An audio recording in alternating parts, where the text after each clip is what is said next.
Alperen Sengun is a young player that has seemingly been under the radar for a while. So far in the NBA, he's only shown flashes of what he could be and putting up good but not eye-popping numbers. I predict that he won't be an under-the-radar prospect for long, however. What I have seen from him indicates to me that he has all that it takes to be the next great passing big man in the NBA, and while no one is Nikola Jokic, Sengun, in my opinion, has the chance to be the closest thing to it. So today, we're going to break down Sengun's game to see what he does well, what he needs to work on, and what I think his NBA ceiling truly is. Sengun was born in Turkey and was both a basketball player and a swimmer as a kid. He eventually made the decision to put all his focus on basketball and joined a team called Banvit in the area of Bandırma. He continued to play in Bandırma for years on a number of different teams, but he really built his reputation when he signed a contract with Besiktas.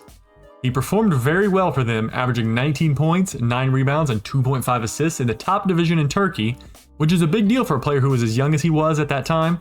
Due to his performances, he was being regularly projected to go in the lottery of the 2021 NBA draft, so he declared. He did fall out of the lottery, however, making it to the Rockets by way of trade with the Thunder, and has consistently shown improvement ever since. So let's get into what he does on the court that makes him an interesting player for the future. First thing we're going to touch on is his shooting. And his shooting is the X factor on what his ceiling can be.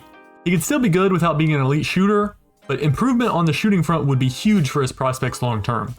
As of now, he is hit or miss. His percentages aren't very good at all from 3 or the mid-range, shooting 47% from 10 to 16 feet and a very low 33% from 3. A couple of things that give you the indication that he can be more than just an inside player though. Firstly, the fact that he has clearly improved over a year in percentages, and has directly stated that one of his number one goals this summer was to get better from 3. On percentages, even as we consider 33 to not be very efficient from 3, the year before he was 24% on more shot attempts. Part of that is improving shot selection and only taking high percentage looks that he's confident in, that he really is working tirelessly to add this dynamic to his game. And why wouldn't he? I mean, his shot form is pretty nice. It's relatively slow, but so is a lot of big men shot form. It helps when you're near 7 foot tall and barely anyone can block your jump shot. The shot looks good and consistent, and in my opinion can easily be developed to the point of being an offensive asset. I would point to his most recent play in the FIBA qualifiers to indicate some improvement on this front. It didn't happen consistently, but in certain matchups you can see the work he has put in on this front, namely the game versus Sweden where he made 2 out of 4 on his 3-point attempts. This isn't the first time he's had a streak of looking competent behind the arc though, so the number one key is consistency. If he can make this happen with more regularity, opposing teams will have to at least respect his shot from both behind the arc and within, which in my opinion completely opens up his game to all kinds of possibilities. Sengun is a very skilled creator for himself, primarily in the post. It's rare to see a guy who works primarily as a post-up threat in the modern game, but that is the bread and butter of Sengun's game. He has a very impressive mix of power and finesse in the post that makes him incredibly difficult to stop as a defender. A couple of different factors here are helpful.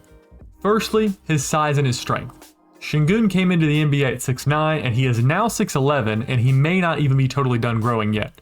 I mean, he's only 21 years old at this point.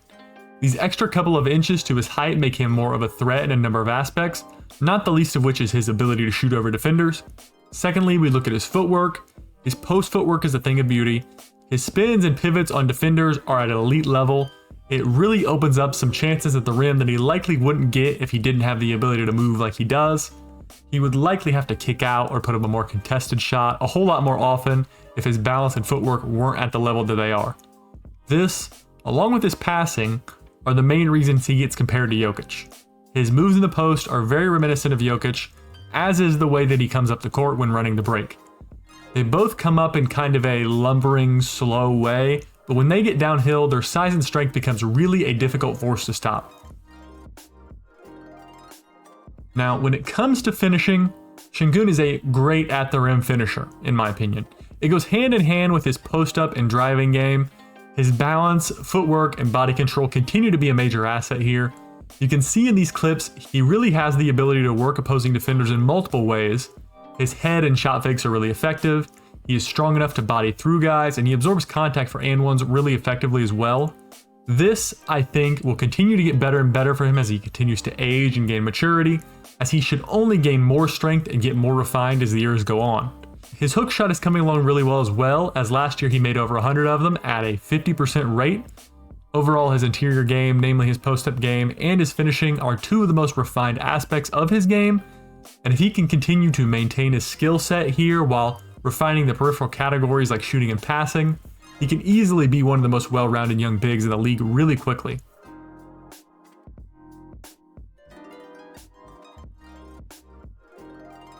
Now onto passing, and while I mentioned in the shot creation section that some of the ways Sengun moves is a reason he gets compared to Jokic, this is the real reason they get compared. Jokic is the preeminent passing big man in the league, and probably of all time.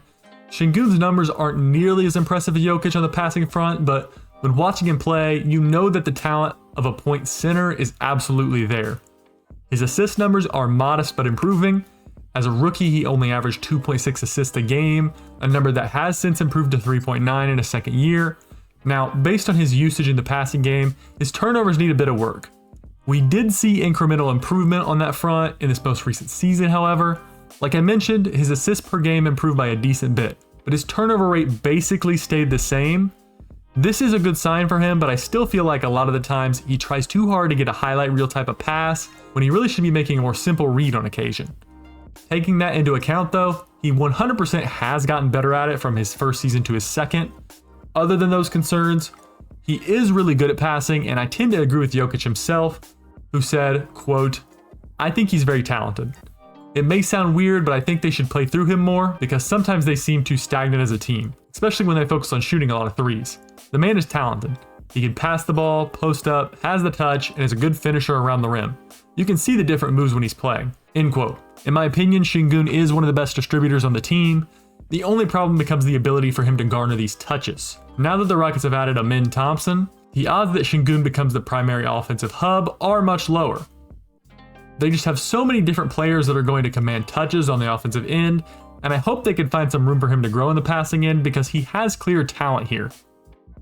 So my opinion on Alperen Sengun's defense is basically that it's hard to tell where he is in totality at this point, because he is still a work in progress. Let's get it addressed first. He has had a pretty bad defensive rating since coming into the league, and in my opinion, the team is more at fault than him on this front. The Rockets as a team were very poor in the defensive end, and there really isn't any way around it. Yes, Sengun had a bad defensive rating, so did the rest of their team.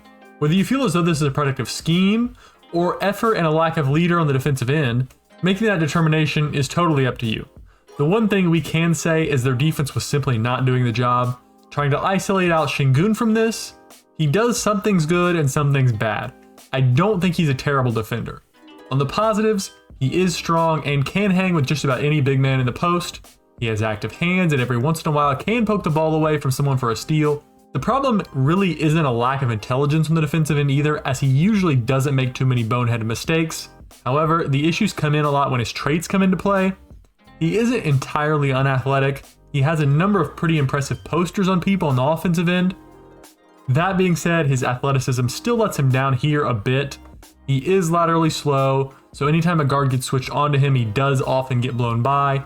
Additionally, he isn't the best rim protector, as his height, reach, and vertical combo is unimpressive compared to other rim protecting bigs. Taking that all into account though, he isn't the most enormous liability, and if the Rockets get better team defense as a whole, this should help Sengun as well. In conclusion, I am really excited to see where Alperen Sengun goes long term in the NBA. He is still so young, and we only seem to be getting a glimpse of where his potential could go. I think at the very least he is, at a minimum, going to be a long-term starter level player, as his combination of size, skill, and intelligence is rare, even as it is now. If he continues to improve though, and he manages to carve out a major role in a Rockets team that just got a lot more crowded after the conclusion of this most recent NBA draft, I think the sky is the limit for both him and the Houston Rockets. If he manages to become a real hub for a team to play through, with guys like Jalen Green, Amin Thompson, Jabari Smith, and Cam Whitmore in the roster, the Rockets could be scary in a couple of years. But with that, we come to the conclusion of this video. I'm glad we got to cover Sengun today. He is one of the most intriguing young players in the league to me, and I enjoy doing this profile on him. If you enjoyed this video, be sure to like and subscribe. It always means a lot, but with all that, I hope you guys enjoyed this one. Hey, thanks again for watching this video. If you like what you saw, go ahead and click on one of these videos here to see more.